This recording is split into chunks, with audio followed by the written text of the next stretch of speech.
مساء الخير عليكم. بعد ما خلصنا سنة 2023 كل واحد اختار الافلام اللي حبها. دلوقتي جه ميعاد سنة جديدة، وللأمانة اسامي الممثلين والمخرجين اقل شوية من السنة اللي فاتت. ده ما يمنعش ان في افلام منتظرة جدا، مع العلم انهم مش شرط يكونوا كلهم ممتازين. ممكن تكون في افلام محبطة، لان مثلا السنة اللي فاتت كان في بعض الافلام كانت محبطة، ما عدا مثلا افلام كانت ناس منتظرة جدا كانت على قد التوقعات، زي فيلم اوبنهايمر. بس مثلا لو هجينا نتكلم بأمانة، محدش كان يعرف حاجة عن فيلم زي ذا هولد اوفرز ولا فيلم زي اناتومي اوف ا فول على سبيل المثال. ويلا بينا نبدأ. المركز العاشر فيلم ذا فول جاي، فيلم اكشن كوميدي، وواضح ان تجربه مشاهدته هتكون ممتعه ومناعشه، من بطوله راين جوسلينج واملي بلانت. متشوق اني اشوفهم مع بعض جدا، كمان مع اخراج ديفيد ليتش، فهو فيلم مبشر جدا. المركز التاسع فيلم انسايد اوت 2. رغم انحدار مستوى افلام بيكسار وبقى صعب نلاقي حاجه ماستر بيس زي القصص القديمه واللي طلعت افلام عظيمه زي توي ستوري ومونسترز انك وراتاتولي، الا اني منتظر جدا الفيلم ده لان الجزء الثاني من واحد من افضل افلامهم، فانا حقيقي متشوق جدا ان اشوف الفيلم ده. المركز الثامن فيلم فيوريسيا ماد ماكس ساجا، فيلم جديد من عالم ماد ماكس، والفيلم اللي كان نزل سنة 2015 كان اكتر من رائع.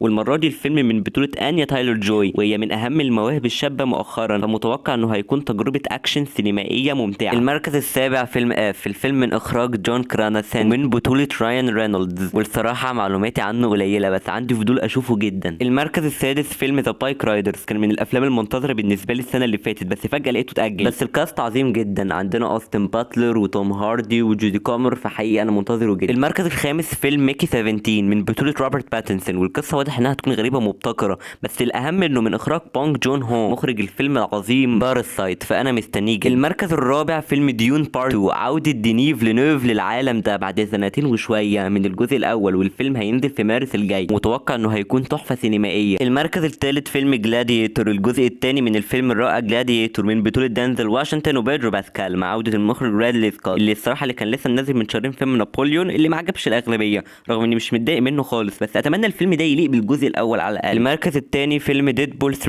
رغم عدم اهتمامي بافلام السوبر هيروز من عالم مارفل ودي سي مؤخرا، بس انا منتظر الفيلم ده بشده، خصوصا مع عوده هيو جاكمان للدور ويلفرين. وبشكل عام الجزئين اللي فاتوا كانوا حلوين جدا وفيهم اختلاف وكوميديا ممتازه. اما المركز الاول واكتر فيلم منتظره في السنه واللي في نفس الوقت قلقان انه يحبطني، فيلم جوكر فولي اديو. الجزء الاول فيلم عظيم جدا من كلاسيكيات السينما في اخر الفتره، وكذلك من اعظم الاداءات التمثيليه اللي شفتها مؤخرا من خواكين فينيكس، لكن الجزء الثاني هيكون فيلم غنائي، وده شيء اللي انا قلقان منه جدا، لان النوعيه دي عمرها ما هيليق عليها ده. بس اتمنى المخرج تود فيليبس ما يستغلش نجاح الجزء الاول، وهنشوف. اتمنى نكمل مع بعض في اليوتيوب ونراجع كل الافلام دي، وطبعا هيكون لسه في افلام اكتر ومفاجآت اكتر. شكرا جدا ليكم ومع السلامه.